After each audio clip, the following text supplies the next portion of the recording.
Hello and welcome to Reviews. As always, I'm Plume Noir, and you may notice I have X-Force Fallen Angels number 4. See, I didn't even know which one it was. Sitting face down. And we got Butters here. She's curious as to what I'm doing. Um, the reason why I have this face down is because I want to talk a little bit about Star Wars Rise of Skywalker, which I put this face down because I'm going to talk about it. If you haven't seen it, which chances are you're going to have seen it by now. Today is Monday. It came out over the weekend. I was on call this weekend, so I did not want to risk spending a couple hours to see a movie because I would just guarantee that I'd get called into work and have to leave midway through the movie, which has happened before. So today I ducked out of work a little bit early and was able to sneak in a viewing, and of course got to pay matinee prices. Um, a few thoughts on Skywalker, and this may be a little bit spoilery, which is why I have X-Force number 4 face down. If you don't want to hear anything, if you somehow avoided the leaks, just fast forward until you see me flip it back over. Then you know I'm done talking about Star Wars. Um, I have to say, it was not horrible. It's one of those movies that the more you think about it, the worse it gets. Which is why J.J. Abrams, I think, really did that quick editing he does. Quickly, you know, cuts to the next thing. And that's what this movie was. It was boom, boom, boom, boom, boom. And the reason for that is the more you think about it, the less sense the movie makes. And I did not hate the movie. I hated The Last Jedi. Um, this one, I did not hate because I did appreciate the fact that J.J. Abrams um, was able to tie up as many loose ends as he could. Since the previous two movies, pretty much the whole sequel trilogy has been directionless.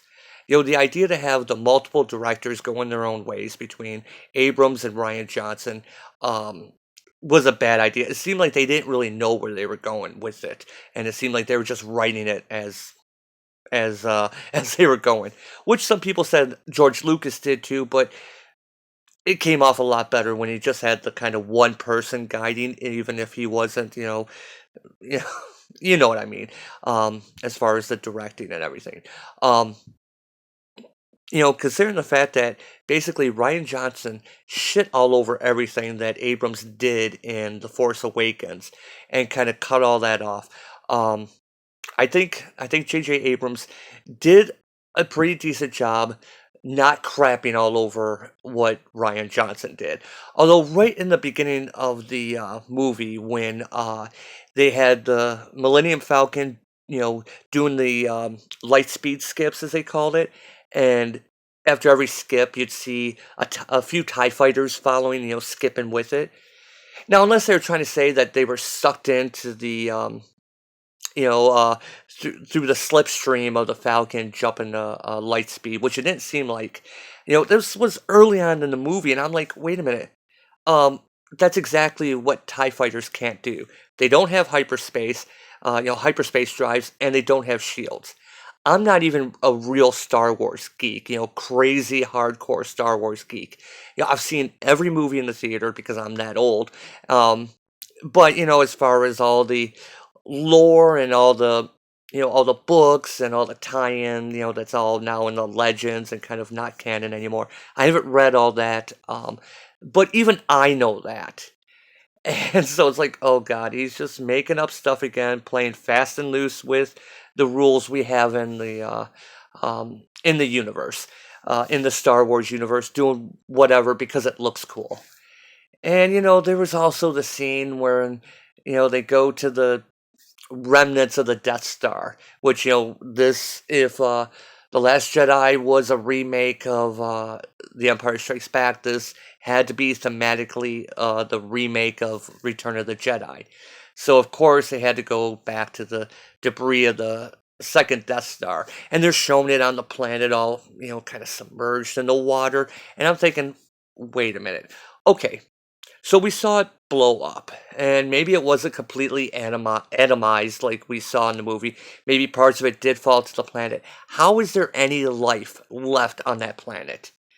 Because something with the mass of the Death Star, even granted that it's generally mostly hollow, being that it's a structure, even all that coming down to the planet and smacking into the planet would surely have caused, even 30 years later, there'd be remnants of the destruction it caused.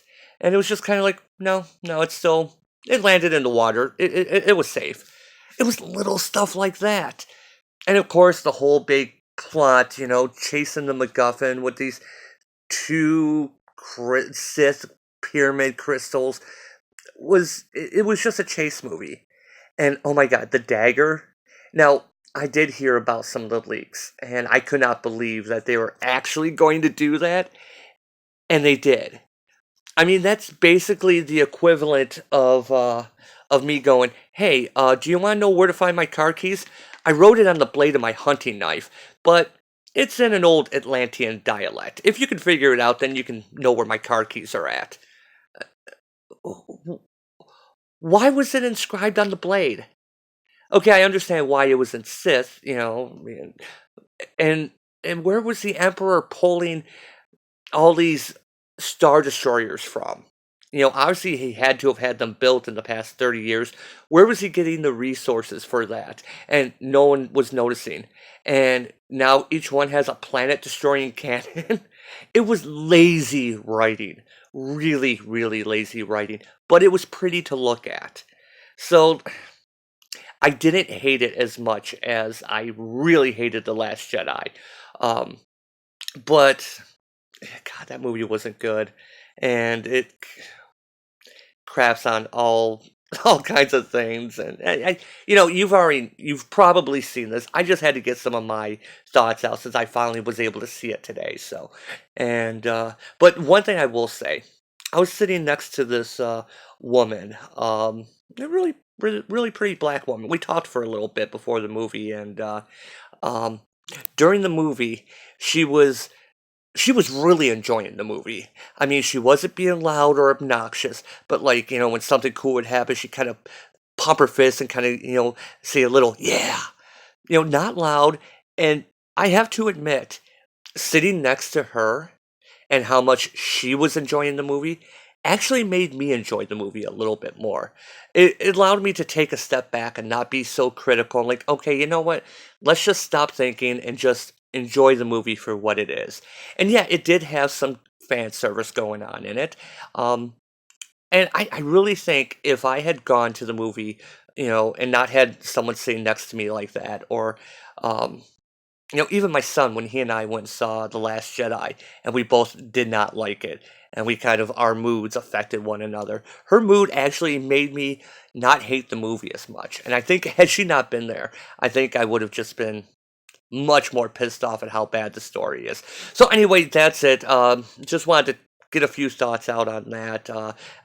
I wasn't going to do a full review because people have had a couple days to do it before I went and saw it, so no reason for me to go in depth. Just wanted to share a few things that I thought about the movie. Now, on to Fallen Angels number 4. I have been liking this book because they finally taken Quanin and made her interesting, and now she's taken the mantle of Psylocke since Psylocke, Betsy Braddock, is now Captain Britain.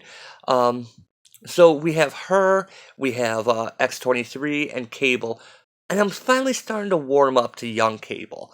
Um, they finally made her interesting, and they made her this assassin character. They've kind of retconned some of the stuff with her because her past as Quanin was pretty messy to begin with. Not a bad idea when she was created. Kind of interesting, but it was done so poorly and it contradicted things. Um, and yeah, I think I mentioned all this before. So I guess you can kind of say they're retconning, stuff with her. They're making her more of the assassin seeking redemption. And excuse me, I'm really liking this take on the character. Um, Now here we have the cover here. At the end of the last issue, I didn't review it. I read it, but I did not get a chance to review it. Cable has been captured by the what's it called, the APOS, that has been kind of leading Psylocke around. And here we have this cover, which is Cable and Psylocke and X-23 running. Still hate those gloves, by the way. That just barely cover her knuckles. Um, Anatomy is a little bit wonky here. I think it's supposed to be the light, but you see that throughout this book. Um, so the book goes back and forth between kind of like Quanen's past, which I guess we should just call her Psylocke, and her present and what's going on now. And we get to see, the stuff that she's gone through. Like here she is as a child. Um, there was a member of her clan that tried to negotiate peace with the other clan, but they poisoned him, and he ended up dying. So Cable has been captured, and Psylocke and X-23 are trying to rescue him. What do you see? It doesn't make sense, Psylocke, any of this. She just sees the children. They're just standing there. It's like they're waiting for us. We can't let them die because, unfortunately, they fought the big robot in the previous issue, which had a kid inside of it. But when the kid was separated from the robot, he ended up dying because he couldn't live without being connected to the robot. And overclock is that kind of drug thing. This APOS, something wants to give you a message, and it's using violence to do it. That vision you had, I wouldn't trust it. And Psylocke says, do you trust me? And Laura kind of says, yeah, but I hate to have to ask you this. She suggests going to Betsy Braddock, and Psylocke tells her, I don't need help from Elizabeth Braddock. Never mention her to me again. Am I clear? So, yeah, we get this stupid. I'm really ready for this whole Krakoa thing to end. So now we have Cable, who has been captured by APOS. And APOS tells him, you have technology within you that gives me access to you. You're lucid because I choose it. If I want you to suffer, you will. But suffering is a waste of time, a human thing. And mutants aren't human, are they? They have their own plans now, yes, far from this world. I have a question. When you mutants left humanity, and we get this kind of race-like robo-techno-organic thing, did you think evolution would stop? Nature abhors a vacuum. That's the reason the universe exists, to fill a void. So, he's talking to Cable about mutants and humans and where they all fall in together. And he tells him, you are a pigeon. I will tie a letter to your leg. You will deliver it to the one you know as Psylocke. Let me get the light on this well.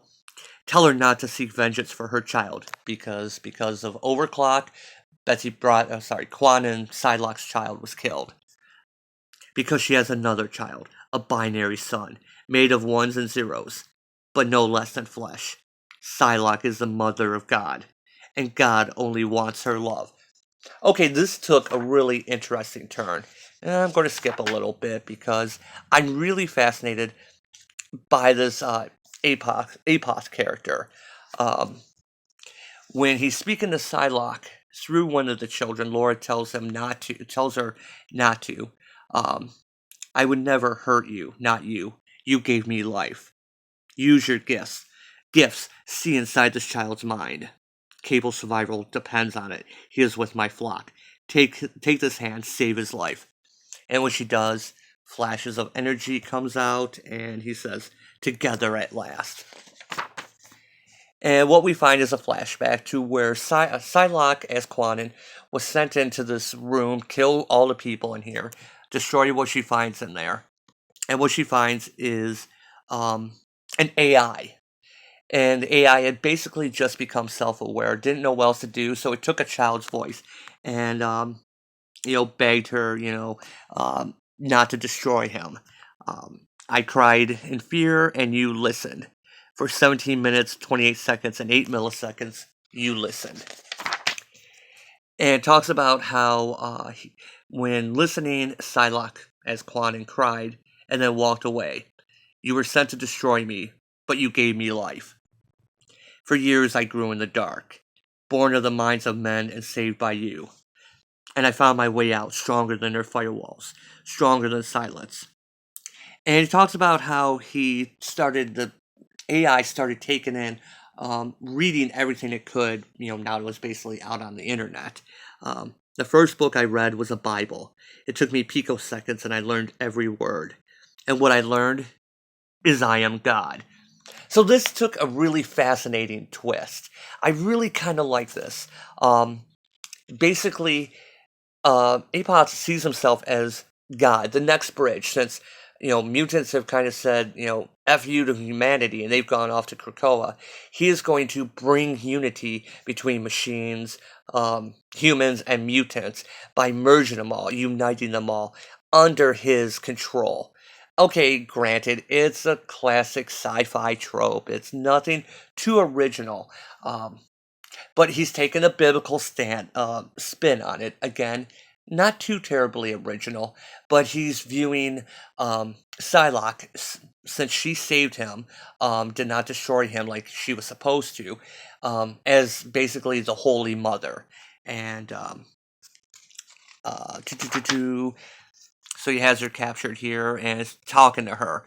Soon I will make a temple of I will make a temple of a city. You will know when. Join me there, or I will kill more in your name.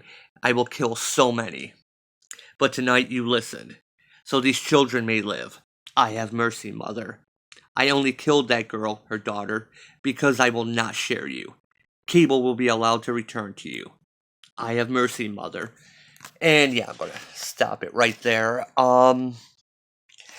Yeah, we're getting near the end of the issue because they have a couple of those filling pages. I'm liking this book. It's really dark, and I mean that figuratively. I'll come to that in a second. Um, I kind of like this whole AI that sets himself up as God. Yes, it's a classic trope, and is choosing Psylocke, Quanon, to as its mother because she showed mercy, and which we've seen in the past through various flashbacks. Psylocke doesn't really show mercy, and the time she has, it has not gone well. Quanon is a warrior. She has no place on Krakoa. She's not unified under Xavier's dream of peace and harmony. She, like X-23, especially X-23, like Cable, is a weapon, and she's always been a weapon. Um, so it's more than just like the wet work side of the mutants. These are the outcasts, the ones that are too broken to even fit into to Krakoa with the mutant haven. And I'm really digging this book. This is probably my favorite of the post Powers of X, House of X books. Is Fallen Angels. That being said, this book is really dark. And now, in that, I mean the art. Um, this issue is not so bad, but some of the previous issues had really wonky anatomy problems. And the book is over inked to be really dark, and it makes it almost like it's hiding some of the art flaws. Um, like this. Is this Psylocke or is this Laura? You know, we know that Psylocke has the purple hair, so we have a little bit of the purpleness, but she doesn't look Asian. It's, some of these you can only tell if it's Psylocke or Laura because they decided to color the eyes, and the eyes are colored purple. I'm trying to find one of the scenes here where they do a close up. Um, I don't want to go too far into the book, but there is, parts where they get close, and it's yeah, here's one. Um, where she says, do you trust me? When you're reading this conversation, this could be either Laura or Psylocke saying it. If it wasn't for that purple, you would have no idea which character is saying this. Because even the skin tone doesn't really change between the two. Between a Wolverine clone and an Asian woman.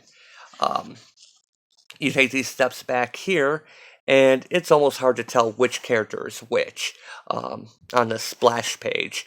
You can see a little bit of Psylocke's costume, but yeah, I think the over inking of the book is kind of working against it.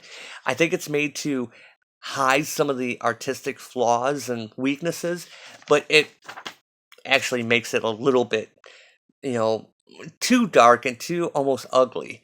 But for this splash page, when you finally get to see, this techno-organic race, it actually works, because it's overly ancient. You almost only get a silhouette, some minor detail, and you see a little bit of rib cage and, you know, needle things coming out of it, and, f- you know, clawed fingers and that kind of skull-like thing. But overall, your mind is filling in the horror of it, and that's really what a good horror book does. Which is why I think this book is more of, a horror series. It's like almost a horror book. Um, so yeah, this is my favorite of the new X titles. It's so funny to see such a bright cover running from an explosion when this is completely the opposite that you see in the book, as far as, like I said, the lightness and the artistic, art wise. So I would give this book, I'm gonna go 1 o'clock. 1 o'clock. The art, I think, holds it back. There needs to be some type of middle ground with the inking. Um, but as far as the book overall, I am interested. They made Psylocke slash Quanon. Eventually I'm going to just refer to her as only Psylocke. I still think it's still pretty relatively recently that you say Psylocke and everyone thinks Betsy Braddock. Um, but they've made her interesting, and I'm starting to like the younger Cable, which when older Cable was killed and they brought in younger Cable, even before the House Powers of X, I didn't like that, but I'm warming up to it now, finally. It took all that time. And, I like what they've been doing with Laura. She's been taking, um, I she's been taking some cues from Psylocke. She's not such a brat like we saw in her solo series. She is willing to listen, and she will speak up when necessary, but when Psylocke tells her to back down, she listens, which kind of shows what a badass Psylocke is now. So yep, 1 o'clock on this. So as always, thanks for watching. I got a few more reviews to do. We got tomorrow's Christmas Eve, and so maybe a little bit of a break there. So as always, thanks for watching, and I'll see you next time.